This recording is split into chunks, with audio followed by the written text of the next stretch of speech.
You're listening to Empty Nexters, a podcast about finding joy, beauty, and wonder in the next season of life. What's your next?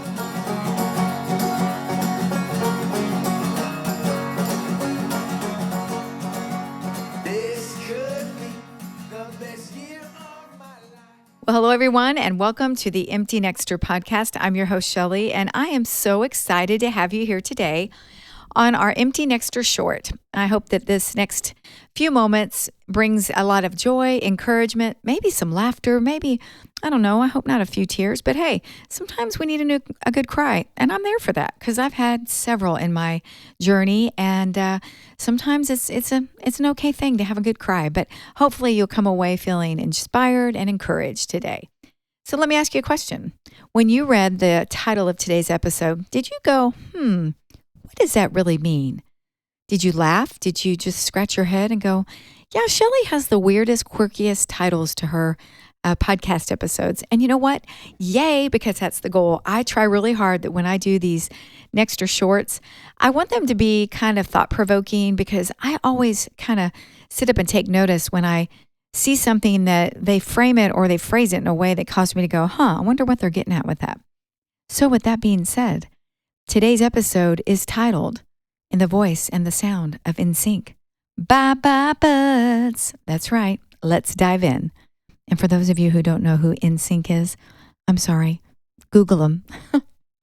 I'm dating myself for sure. Okay, so I need to put out a disclaimer. This episode is rated E for everyone. I'm trying to use my best, movie trailer voice. E for everyone. That's right. Everyone has made an excuse. I mean, come on. People make excuses all the time. I'm pretty sure if you're breathing, you've made an excuse about something or another. So today, we're going to talk about that. Because if you're breathing, if you're an empty nexter, if you're an old person, young person, you probably made an excuse. So you're sitting here trying to figure out what your next is. And then all of a sudden, the butt parade begins. That's right, people. I said it, the butt parade. And you may hear the word B-U-T a lot. So don't be offended. If you are, I hope not, but don't be offended. What I'm really talking about is those times that you sit down and there's a situation that comes your way and you sit with this dilemma. You go, do I say yes or do I let the excuses start flying? I've been here so many times, y'all, I can't even tell you. So what I'm going to talk about are some of the excuses I've used, and maybe you will see yourself on this butt parade as well. So here we go. Butt parade number 1. Basically what I'm saying is excuses we use.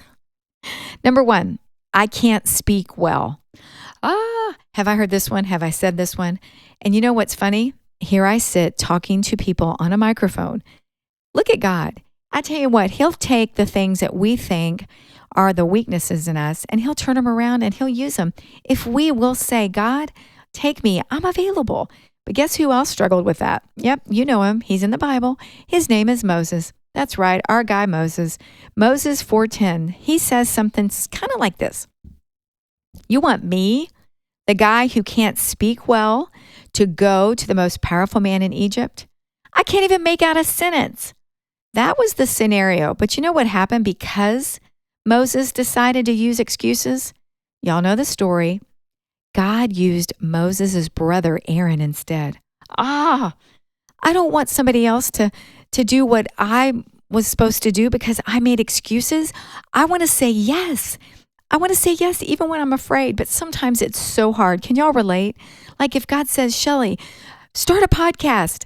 What? I don't talk well. I don't know how to do any of this.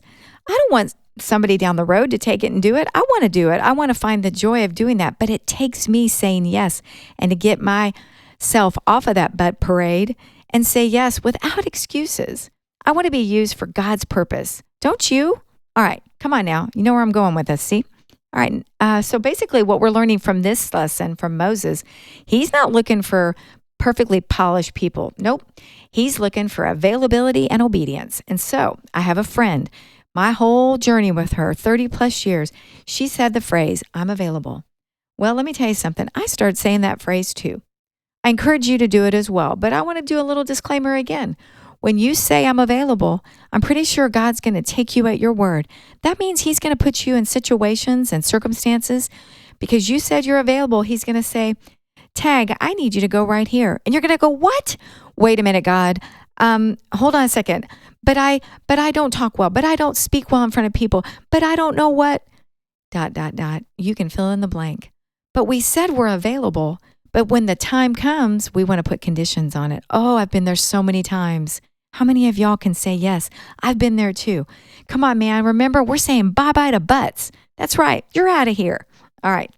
Hope y'all aren't laughing too hard because I'm chuckling myself. You may not hear it on the over the microphone, but I think this is pretty funny. So here we go. Number 2. I'm too young. So Jeremiah in Jeremiah 1, 6, and 7, he says something to this effect. It's in the Bible, but I'm just kind of making it more relatable for the way we're discussing this. He's like, I'm just a kid. Who's going to listen to me? I mean, has anybody said that? Who's going to listen to me? Forget saying that I'm just a kid part, but just the excuse of who's going to listen to me. Do not say I am too young. The Lord reached out his hand. He touched Jeremiah's mouth. If the Lord calls you, he's going to equip you. And on the same note, all of us empty nexters who are of a certain age does not disqualify you. Obedience is what matters. We as empty nexters, we can sit there and say, oh, I'm too old. Nobody's going to listen to me. Nope, we have something to say, and we cannot let excuses stop us. Come on now. We're going to move forward in our next, and we're going to speak out with confidence and boldness because God has given us a word. We have been put on this earth for the amount of time we've been on this earth. I've seen stuff. I've seen God do things in my life. Man, I want to be able to share that with the next generation, but we have to get rid of those excuses that say, oh, I'm going to tell you an excuse I've used quite a few times. That younger generation doesn't want to hear what I have to say. That is not true. That's an excuse I've made. I can guarantee you, if you sit down next to a young mom or a mom that's maybe 5 or 10 years younger than you and say, hey, I'd love to take you to coffee. Let's talk about what does life look like for you in the next 5 to 10 years? And where's God moving in your life? I'm telling you, those ladies would probably be over the moon, so excited that somebody like you with so much wisdom would speak into their life. So come on, we're not going to let being too old or too young keep us from living our next, and we're not going to make excuses anymore. Can I get an amen? Come on. All right, here we go. Number 3. Oh, Gideon. Man, I love Gideon. He said, I'm the weakest and the least. He said this in the book of Gideon. There is no book of Gideon. It's the book of Judges 6:15. Me, Shelley, put your name in. Whoever you are listening, lead an army. You have got the wrong guy because basically I'm invisible. And honest conversation here, honest transparency. I have literally said I'm basically invisible. I think I've told y'all in a few episodes back, I felt insignificant my whole life. Well, that's an excuse. I cannot let that keep me from living my next or letting God use me for his purpose. So basically what we're learning from this one is, yep, I am weak, but through Christ, I can do all things. I find my strength in him. When you step out, like we've said before, you step out in faith, he meets you every time. Will you be scared? Absolutely. But what do we say, as we're going to say again in the next couple points? Do it afraid. Okay. Oh, this is a good one here. But I don't look the part. I could just sing here. I could just lay here for a few minutes, get a blanket and a pillow, and we'll just camp here because literally this has been so many people's lives. I don't look the part. Well, guess who else didn't necessarily look the part? That's right. Our man David. Yeah, and I'm kind of partial to the name David. Yeah, because I have a man named David who's awesome. So he was just a shepherd boy. That's right. In 1 Samuel 16 and 17, David didn't look the part of a king. He did not. Even his own father, think about this. He didn't even think to present him to Samuel when he came to anoint the next king. Samuel had to say, wait a second, are these all your sons?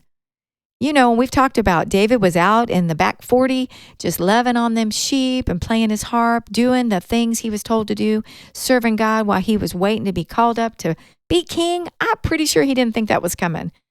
But he also, when he faced Goliath, others mocked him and said, you're only a boy. Wow, you're only a boy.